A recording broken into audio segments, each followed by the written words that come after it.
In addition to our bench-mounted power sanders here in the shop, we have some handheld sanders as well. I got a few examples here. We have a belt sander, we've got orbital palm sander, and we've got a vibrating palm sander. These are all a bit different. The vibrating palm sander is probably the gentlest. This is one you would use last for fine finishing. It just takes a piece of sandpaper, and I'll show you how to put that in a moment. It has a simple switch on the top, and it just vibrates. The orbital sander spins. So it has this disc on the bottom, which is removable, and a simple switch. And this also has a filter to catch dust. When you're done using this, please take that off and dump it out. The switch in the front causes the sander to spin.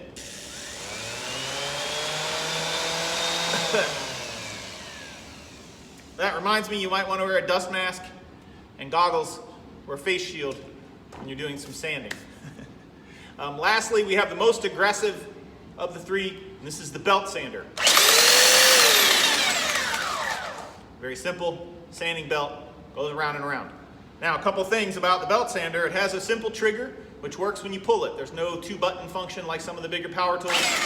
You just pull the trigger and it works. But it has an always-on function.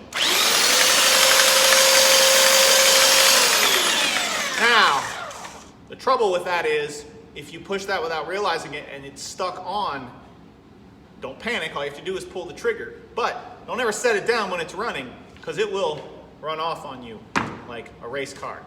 All right, so let me show you in close-up how you can change the sanding belts and sandpaper out of all three of these, and then I'll demonstrate how they work.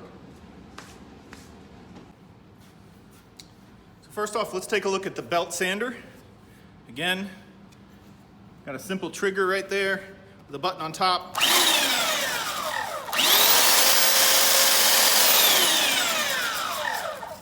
Now I want to show you how to change the belt, and to do that I'm going to unplug the saw.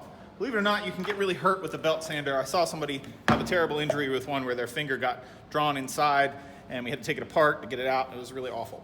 So please do not underestimate the danger of this tool. Now, once it's unplugged, you're safe. And to get this belt off, because this belt is shot, if you look closely, you can see it's all torn up on the edges and there's no more grit left on it, and it's full of something. So all you do is pull this lever out like that. That loosens the two rollers, and you can slide the belt right off. Throw that away. So I've got a fresh belt here, a relatively fresh belt.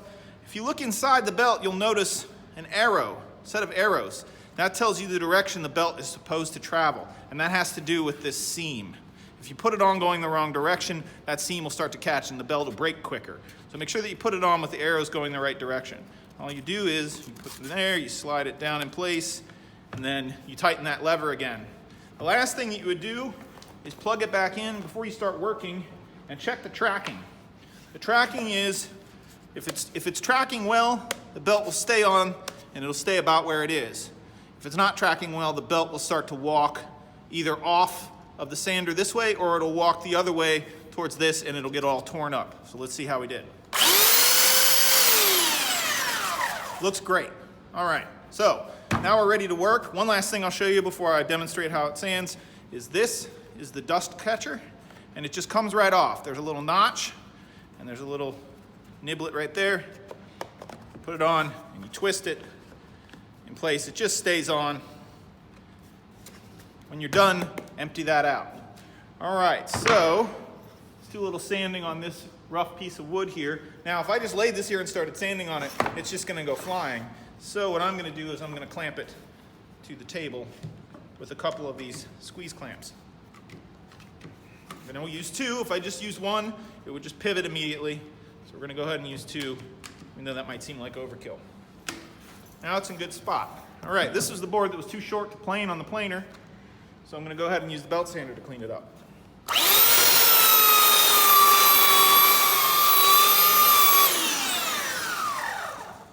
Notice that I am sanding with the grain of the wood. I'm not sanding against the grain. I'm sanding with the grain. You'll get a lot further if you sand with the grain.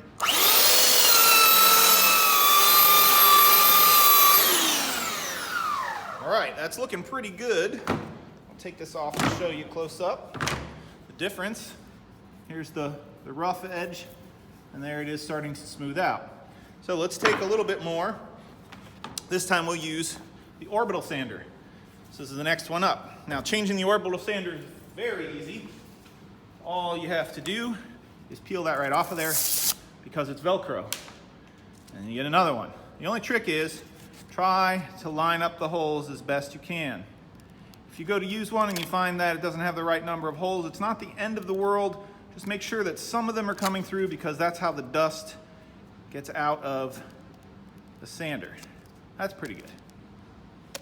Now, again, all you do is turn that button. By the way, there are different grits. This is 240, so that's getting to be fairly fine. There's a bit more aggressive 100 over there. You know, sandpaper comes in different grits. The higher the number, the finer the grit.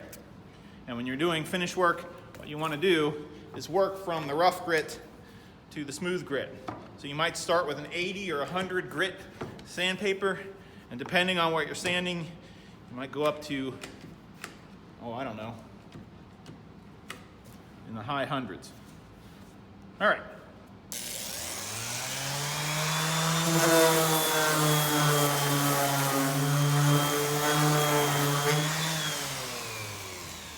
Mostly with these kinds of sanders, you want to keep them flat on the piece of wood. You sometimes can dig in with the edge a little bit if you notice something that needs a little extra work, but don't sand constantly on the edge like that. It just wears out the edge of the sandpaper and it ends up wearing out this rubber disc, and then the sander's just no good. Again, when you're done using this, just twist. This comes right off. You can pop the top off of the filter here, and you can go dump that in the garbage can. And then when you're done, put it back on and unplug it and wind it up. Oh, one last thing. It has a speed adjustment. You can make it go faster or slower depending on the material that you're sanding. Lastly, I'm going to show you the vibrating palm sander. So this sander's a little bit different. It doesn't spin in any way. This just vibrates.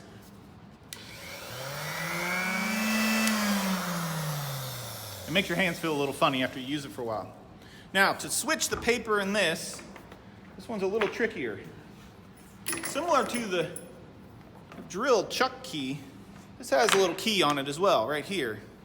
And it's tied to the end of the plug so that you know to unplug it when you're trying to do this. And the way to change this paper out is you insert this key under here and So that's bent. And it's bent badly enough that this won't open. So luckily, I brought myself a screwdriver. Do the same thing. Now this paper that's on here apparently was a little sticky. So it's gonna tear all to hell trying to get it off. So I wanna get all that paper out of there. There we go. And there's one on the other side, a little lever on the other side as well. Pry that up.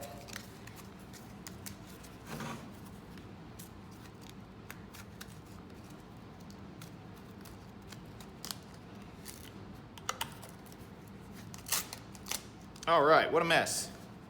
All right, so again, if you couldn't see, right there is how you pry to get the paper in and out.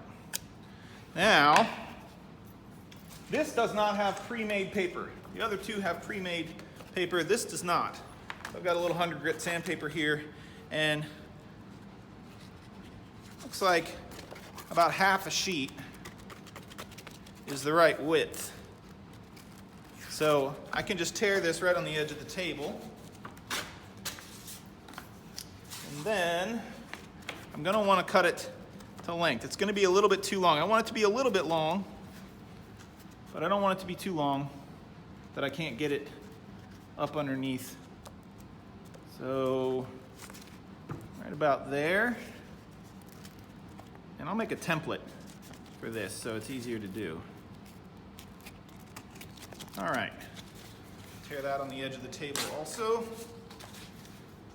I'm gonna use my screwdriver, put the one side in, flip flip it over. I want this to be as tight as possible against the plate. Pry that open, slip that in there.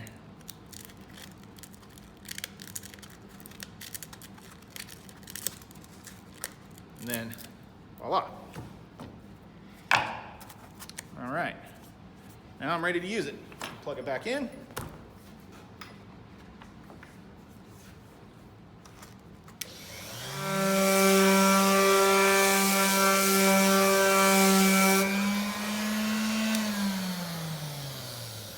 When I set that down, I need to make sure that it's mostly done running. If I set it down while it's still running, it's just gonna run away from me, as you saw that a moment ago. One last type of sander that we have here that I will show you